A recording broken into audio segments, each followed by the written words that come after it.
परोपकार में, परहित में और दूसरों की सहायता करने में, दान पुण्य जो कर सकता है उसके पास फालतू उसके करने में, दूसरे जीवों के कल्याण में जितना अपना समय लगाता है, उससे उसके विचारों को एक ऐसी शक्ति और ताकत मिलती है जो उसको बुराइयों से तो बचाती है, उसको अच्छा करने के लिए एक आदत भी डालती है। और वो अच्छा करते करते एक दिन उस नाम की तरफ भी इतना बढ़ जाता है कि सब कुछ, सारी शक्तियां उसको एकाएक अचानक उसमें प्रकट हो जाती है और वो सोचता है कि जो चीज मुझे मिलनी चाहिए थी वो कितनी सहज भाव में मिली।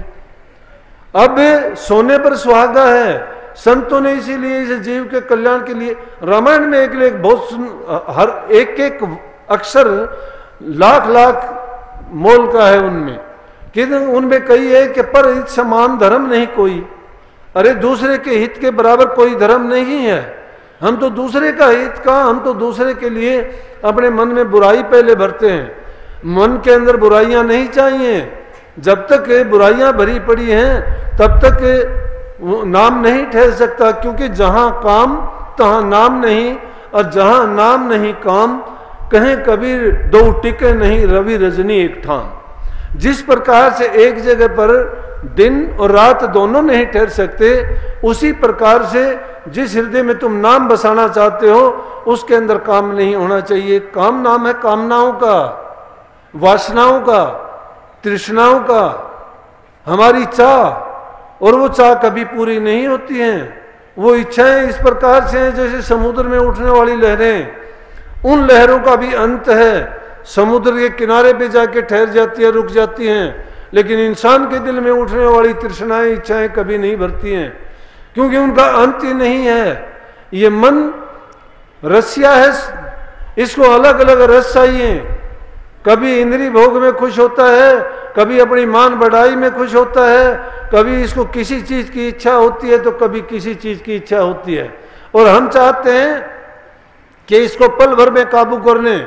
अगर पल भर में काबू किया जाता तो फिर तो सारा संसार ही पार हो गया होता।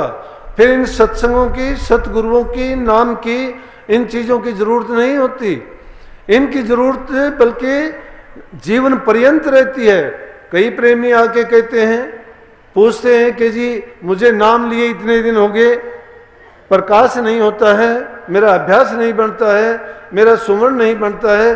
तो मैं ऐसे प्रेमियों से ये कहता हूं कि वो अपनी कमी को अपने आप जाहिर करते हैं, कि जो काम आपको करना चाहिए वो आप ही करोगे, आप ही के काम आएगा। जिन गुरुओं ने ये कहा कि तू आराम से बैठ, तेरा काम मैं करूंगा, उनके साथ छलावा और धोखा किया गया है। ये जीव बेचारे भोले हैं। गुरु को तुमने परमात्मा मान लिया है।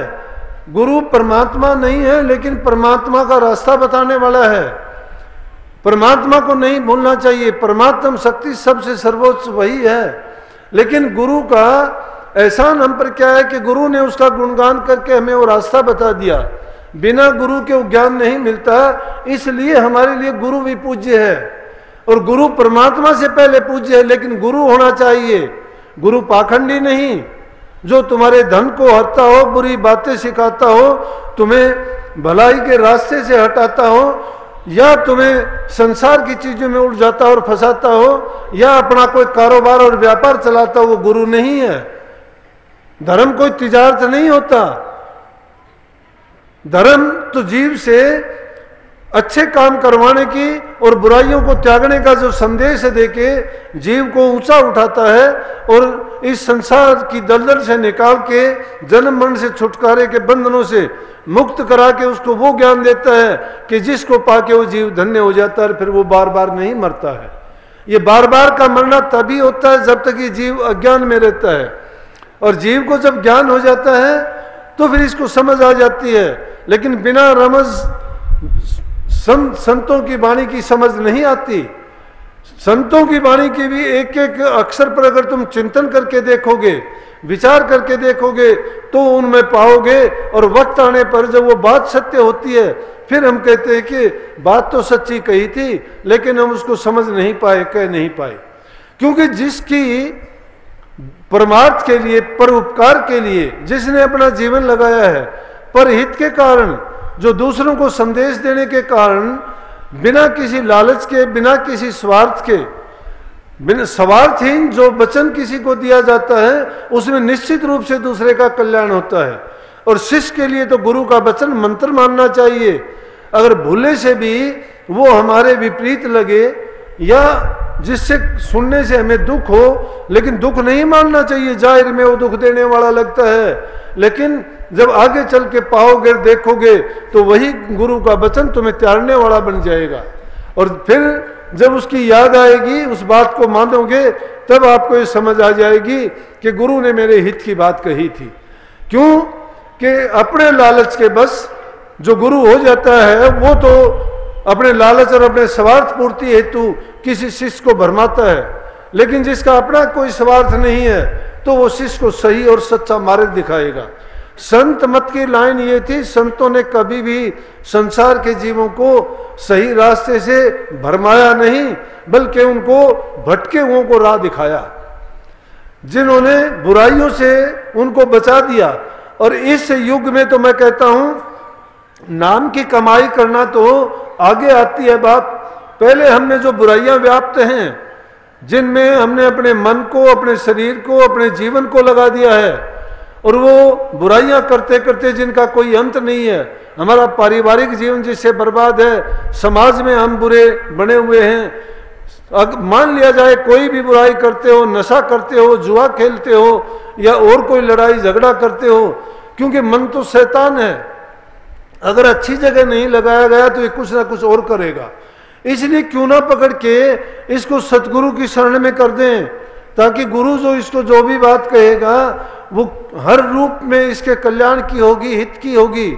न समय की बर्बादी होगी, न धन की बर्बादी होगी, और न ये जन्म बर्बाद जाएगा। जिन्होंने संतों की शरण नहीं ली, ऊट पटांग बातों में अपना जीवन खो दिया, तो व्यर्थ संसार में आया रो चला गया। लेकिन नाम की दीक्षा लेने के बाद में जो जीव नाम की कमाई करता है, जीते जी अपने रूह को 9 द्वारों से ऊपर ले जाके, और जब रूह को अपने निज देश की तरफ बढ़ाता है और ये शरीर नीचे का निर्जीव हो जाता है, तो उसको जीवित मरना बोलते हैं। क्योंकि जीते जी उसको मरने का आभास हो जाता है कि मरे हुए आदमी को ये नहीं पता होता कि चाहे उसके बारे में कोई कुछ कहता रहे, नींद में भी बहुत सी बातों का नहीं पता होता। तो अर्ध मृत्यु मौत है, जैसे नींद है, उसी प्रकार से मौत एक पूरी नींद है, और उसमें सो जाने के बाद कुछ पता नहीं लगता। लेकिन जागृत अवस्था में जो नाम की अवस्था है, वो आदमी को जीते जी उस मृत्यु जैसा भी बना देते हैं, और सब कुछ चीजों का भान और बोध भी उसको होता है।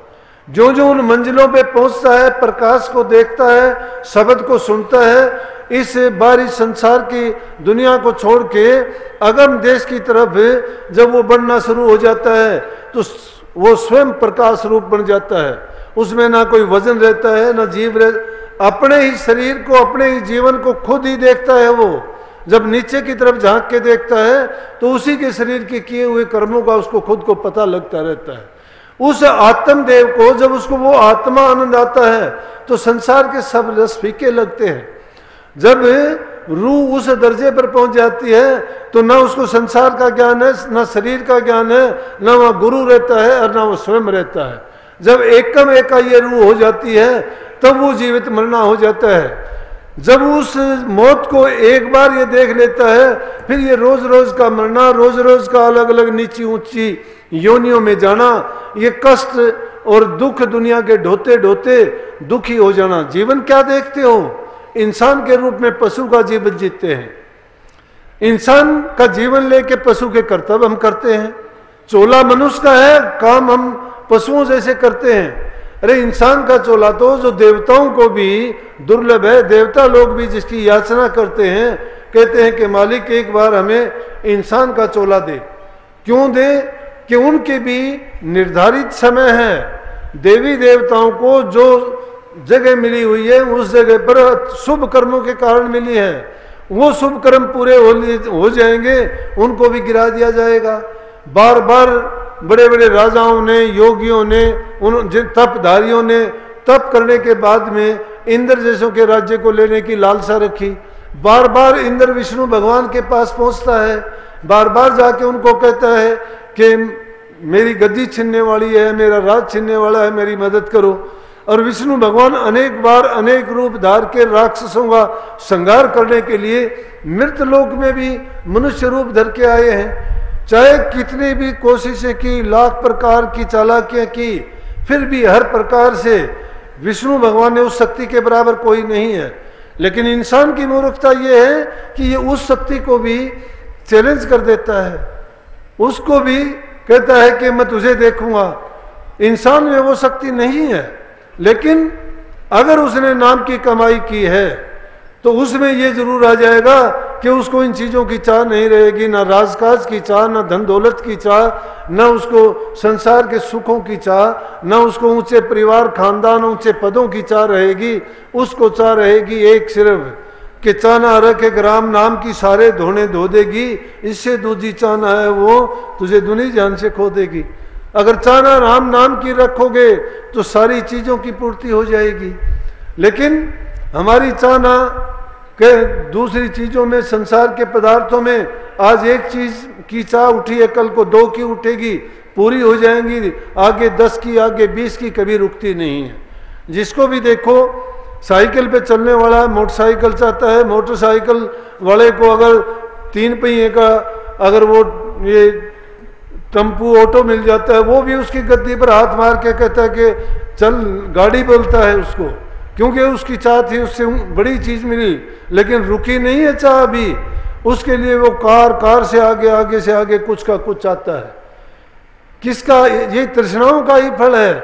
लेकिन भगत लोग, संत लोग जितने भी हुए, उनकी कभी भी कोई चाह उठी तो मुस्कुराए उस पर, और मुस्कुरा के उस चाह को वही खत्म कर दिया कि आज को तेरे को इस चीज़ की चाह उठी है, कल को दूसरी उठेगी, परसों को तीसरी उठेगी। बल्कि जिन चीज़ों की चाह उठी उन चीज़ों को सन्मुख रख के, सामने रख के, और उन चीज़ों का तिरस्कार करते रहे।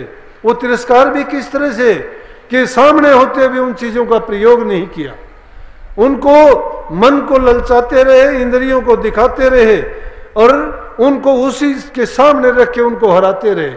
ये खेल है अजूबा। लेकिन घर गृहस्थी में रहने वाले लोगों के लिए मैं तो ये कहा करता हूँ, इस कलयुग के समय में अगर ये जीव सच्चाई से, अगर ईमानदारी से अपना जीवन सुखी जीना चाहता है और जीवन को सफल बनाना चाहता है, तो किसी की निंदा बुराई ना करे, ईर्ष्या से बचे, अपनी नेक कमाई करे।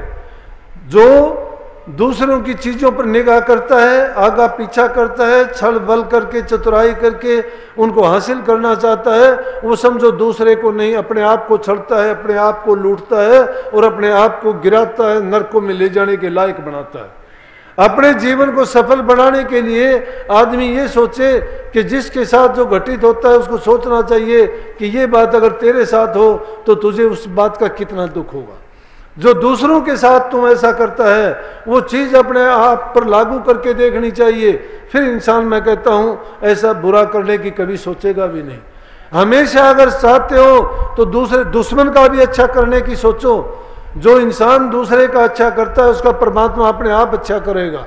ये चिंता ना करो कि उसके बारे में वो बदले में आपको अच्छा फल दे, नहीं। एक अच्छा करने की तुम आदत डालोगे, आत्मिक रूप से खुश हो जाओगे, उससे बढ़ के कोई भी तुम्हारे लिए तोहफा नहीं होगा। तुम्हारी आत्मा अंदर से आपको संतुष्ट कर देगी, कहेगी कि आज तूने एक नेक काम किया है, और आज का एक नेक काम किया हुआ आगे अनेक नेक काम करने के लिए आपको प्रेरित करेगा। संतों की तो ये एक शिक्षा है संसारी जीवों को कि पहले अपने जीवन को अच्छा बनाएं। अरे अपने जीवन में इन बुराइयों को पनपने देते हैं तो कैसे हम अच्छे बन सकते हैं? आते सत्संगों में हैं, बुराई करते हैं, दूसरे लोग आपको देख के कहेंगे, बुरे लोग भी आपको कहेंगे। क्यों कहेंगे? कि आपके ऊपर उन बातों का विपरीत असर पड़ता है। फिर आप उनकी तरफ उंगली उठा के कहते हो कि खुद के अंदर लाख ऐब भरे हुए हैं, और वो इंसान हम सत्संगियों को कहता है कि ये ऐसा करते हैं। वो ठीक कहते हैं आपको, वो आपको शिक्षा देते अच्छी कहते हैं। वो कहते हैं कि हम खुद बुरे हैं, हम तो बुरे हैं। वो छिपाते नहीं हैं, कहते हैं हम बुरे हैं। क्योंकि उनकी इस बात में ये छिपी हुई है शिक्षा। वो कहते हैं कि तुम तो सत्संगी हो, इसका मतलब सत्संगी से आशाएं ये है कि आपके अंदर वो बुराई नहीं होंगी, परंतु हम उसका बुरा मानते हैं। हम बुरा ये मानते हैं कि ये खुद बुरा आदमी मुझे क्यों कहता है ऐसा। अगर हम में बुराई है, उस बुराइयों को निकाल देनी चाहिए। अगर हम में बुराई नहीं है तो उनको भौंकने देना चाहिए, तुम्हारा कुछ नहीं बिगड़ेगा। लेकिन अगर है तो उन बुराइयों को निकालो जरूर। अगर उनको निकाल दोगे तो खालिश हो जाओगे, निखालिश हो जाओगे। जो खालिश होता है वही खालसा होता है। जो शिक्षा सीखता है वही शिष्य बनता है। शिष्य बने बिना आदमी का कल्याण कभी नहीं होता है। इन बातों को जब मान जाएंगे, तुम चाहे फिर 2 मिनट के लिए भी बैठना, तुम्हें ध्यान में, अभ्यास में, समाधि में, मैं कहता हूं इतना रस और इतना आनंद आएगा कि बैठते ही आपका ध्यान लग जाएगा। क्योंकि जो दूसरी बातें हैं उन बातों में आपका मन नहीं होगा, ना डामाडोल होगा। मन तो जिस घाट पर बैठता है उसी का रस लेता है। जो मन बारीक चीजों में रस लेता था वो आपने उसके स्रोत बंद कर दिए हैं। अब उसका बैठने का घाट एक ही रह गया कि सतगुरु के नाम पर, सतगुरु के रूप पर, सतगुरु के वचन पर, सतगुरु के उपदेश पर वो अब जाके उसके घाट पर बैठता है तो वो अच्छा करने की शक्ति उसमें आ जाती है और बुराइयां उसकी अपने आप निकलती चली जाती हैं। इसलिए सत्संग जीव के कल्याण की बात बताता है, सुधार की बात बताता है। और जितने ज्यादा सत्संग करोगे, सुनने से कोई फायदा नहीं है। सुना और छोड़ के चल दिए, कोई फायदा नहीं है। सत्संग देखोगे, इधर उधर को देख लोगे, क्या देखना है? देखो, अपने आप के अंदर झांकना सीखो। सत्संग करो। सत्संग करना यह है कि सत्संग सुन के उन वचनों को मानो, उन वचनों का पालन करो, अपने जीवन में उतारो। जब तक अमली जामा नहीं पहनाते हो, अमल नहीं करते हो, तब तक वो सारी बातें विफल होती हैं और हमारे लिए उनका कोई महत्व नहीं रह जाता। इसलिए ये ना सोचो कि हम कुछ नहीं कर सकते, सब कुछ कर सकते हैं। ये भी ना सोचो कि मेरी उम्र गई, ये ना सोचो कि मैं अनपढ़ हूं। तो इसीलिए मैं कहता हूं, जो लोग आके कहते हैं ना कि मेरा ये नहीं होता, मेरा अभ्यास नहीं बनता, मैं कहता हूं ये भाई कोई डिग्री नहीं है, कोई कक्षा पास कर लेनी नहीं है, इसकी कोई अवधि नहीं है कि तेरा कोर्स है ये 2 साल का, 4 साल का, 5 साल का। ये तो आपका जीवन पर्यंत चलते जाना है, आखिरी वक्त तक चलता है ये। क्योंकि अगर हम बीच में जहां कहीं भी रुकेंगे, थोड़ी सी भी लापरवाही करेंगे, ये मन एकदम भटका देगा। फिर ये मुश्किल से जिसको लाइन पे लाया जाता है, युग युगांतरों से जो भटका हुआ है, अनेक योनियों में जिसने मर्जी से कर्म किए हैं, अगर उस मन को हम चंद मिनटों में, चंद घंटों में, चंद दिनों में आप सोचोगे कि हम उसको रास्ते पर ले आएंगे, बहुत कठिन काम है। उसके काबू में लाने के लिए बहुत समय लगेगा। इसलिए जब तक गुरु रूपी अंकुश तुम्हारे हाथ में नहीं है, बार बार मन को ये चेताते रहो कि तू जिस चीज के लिए संसार में आया था वो काम तुझे अभी करना है, उसी से कल्याण होना है, और इन फालतू की बातों से तुझे कुछ नहीं मिलना। ये तो बहुत से जन्मों में हमें पहले भी देख लिए हैं। इसलिए सतत प्रयास करो, नित्य प्रति आगे बढ़ने का कोशिश करो। ये नहीं, पीछे तो कोई जाना नहीं चाहता है, कोई भी इंसान कमजोर नहीं होना चाहता। छोटे पद वाला ऊंचा पद चाहता है, गरीब आदमी धनवान बन जाना चाहता है, कम पढ़ा लिखा ऊंची डिग्रियां लेना चाहता है, नीचे ओहदे पे रहने वाला आदमी ऊंचा ओहदा चाहता है। फिर धर्म के रास्ते में चलने वाले नाम लेके और ये नीचे की तरफ कैसे आते हैं, आगे क्यों नहीं बढ़ते? आगे बढ़ने का प्रयास करो। धर्म कोई बुरा नहीं होता है, किसी धर्म की शिक्षा बुरी नहीं है, बुराई हम में है। हम बुरे इंसान जब उस संस्था से जुड़ जाते हैं, हम बुरे कर्म करके संस्था को भी बदनाम करते हैं, धर्म को भी बदनाम करते हैं। हमारा धर्म सबसे उच्च धर्म है, मानवता का धर्म, इंसानियत का धर्म। इंसानी धर्म को जब हम नहीं निभाते हैं, घरों में प्यार प्रेम नहीं है। पहली इकाई हमारी घर की है, घर में प्यार प्रेम रखो, शांति होगी। जब घर में प्यार है, मन में शांति होगी। घर में प्यार नहीं है, आपस में लड़ाई झगड़ा है, चिंताएं हैं और दूसरी आपस की तकरार है। ये हमारे घरों में आज पनप रही हैं। अच्छे संस्कार नहीं हैं, बच्चों के नहीं हैं। कुछ चीजें हम अपने विपरीत खुद बना लेते हैं। दूसरे के बातों को कदर करना चाहिए। मैं कई बार कहता हूं कि आदमी अपने आप को क्या सुधारना है।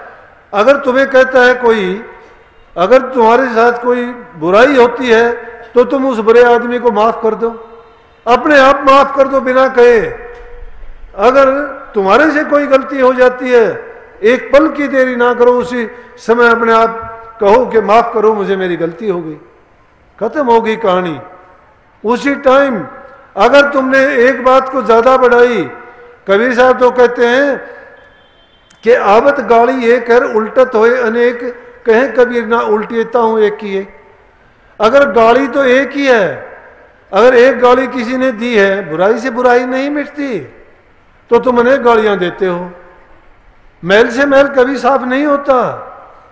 गंदगी को साफ करने के लिए झाड़ू की जरूरत पड़ती है, बुराई को मिटाने के लिए अच्छाई की जरूरत पड़ती है, पाप को मिटाने के लिए पुण्य करना, अच्छे नेक काम करने पड़ते हैं।